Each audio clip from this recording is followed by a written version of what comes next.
estamos hartos de tener que suplicar reuniones, estamos hartos de tener que aprovechar la visita de cualquier ministro a Extremadura para ver si arañamos alguna promesa.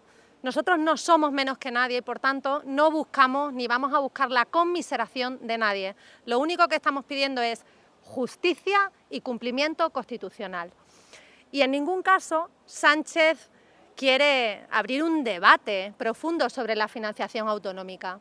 Sánchez lo que quiere es convertir a España en los Juegos del Hambre y que los presidentes nos lancemos a la arena a arrancar lo que podamos a este gobierno, y esto no lo podemos permitir, no lo podemos consentir. Yo creo en una política honesta, dialogante, una política madura y seria, sobre todo seria, porque estamos hablando de igualdad, estamos hablando de justicia, estamos hablando de solidaridad, de coherencia de verdad, estamos hablando de principios irrenunciables de nuestro ordenamiento jurídico.